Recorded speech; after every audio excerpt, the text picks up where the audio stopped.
பல்பணியாளர். நாட்டின் அரசன் ஒருநாள் வேட்டைக்கு சென்றிருந்தான். பயணத்தில் இரவை அடைந்தான். அருகில் இருந்த ஒரு நெசவாளியின் வீட்டில் தங்கினான். அவர்களுக்கு தன் வீட்டிற்கு வந்திருப்பது அரசன் என்பது தெரியாது. யாரோ ஒரு வேட்டைக்காரன் வந்திருக்கிறான் என நினைத்து கொண்டு தங்க வசதி செய்து கொடுத்தார்கள். அரசன் காலையில் எழுந்து கொண்டபோது நெசவாளி நூல் நூற்கத் தொடங்கியிருந்தான். அவனது இடது கையில் ஒரு கயிறு கட்டப்பட்டிருந்தது. அரசன் அந்த நெசவாளியை பார்த்து, "இது என்ன உனது இடது கையில் கயிறு?" என்று கேட்டான். "தொட்டிலில் உள்ள குழந்தையை ஆட்டுவதற்கானது. குழந்தை அழுதால் இதை இழுப்பேன்" என்று நெசவாளி நூல் நூற்றுக்கொண்டே சொன்னான்.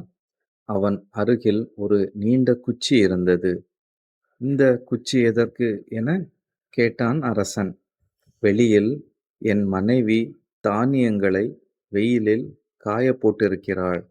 இந்த குச்சியின் மறுமுனையில் கருப்பு கொடியை கட்டியிருக்கிறேன். இதை அசைத்தால் பறவைகள் அருகில் வராது" என்றான். அந்த நெசவாளி தனது இடுப்பில் மணிகளை கட்டியிருந்தான். "இந்த மணியை எதற்கு கட்டியிருக்கிறாய்?" என கேட்டான் அரசன். "வீட்டில் ஒரு எலி இருக்கிறது. அதன் தொல்லையை சமாளிக்க இந்த மணியை ஒலித்தால் போதும், ஓடிவிடும்" என்று பதில் சொன்னான். அவனது வீட்டின் ஜன்னலுக்கு வெளியே 4, 5 சிறார்கள் முகம் தெரிந்தது. நெசவாளியைப் பார்த்து, "அவர்கள் என்ன செய்கிறார்கள்?" என்று கேட்டான் அரசன். "நூற்பு வேலை செய்து கொண்டிருக்கும் போது வாய் சும்மாதானே இருக்கிறது. அதனால் அவர்களுக்கு எனக்குத் தெரிந்த பாடங்களை நடத்துகிறேன். அவர்கள் வெளியே இருந்து கேட்டுக்கொள்வார்கள்" என்றான். "அவர்கள் ஏன் வெளியே இருக்கிறார்கள்? உள்ளே வரலாம் தானே?" எனக் கேட்டான் அரசன்.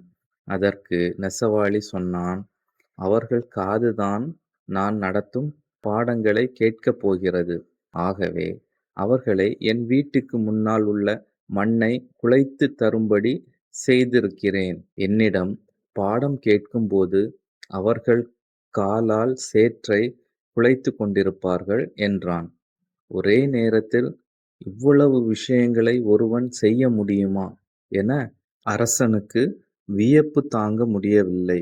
நெசவாளி சொன்னான், "இது மட்டுமில்லை, என் மனைவி கிரேக்கத்துப் பெண்.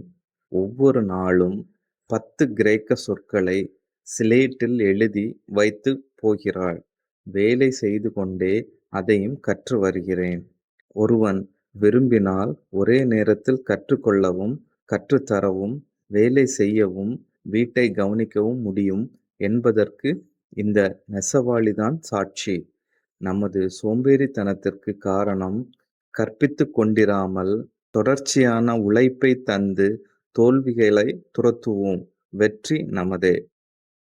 This video is sponsored by BuyMote shopping app. BuyMote e-shopping application is one of the online shopping app now available on Play Store and App Store.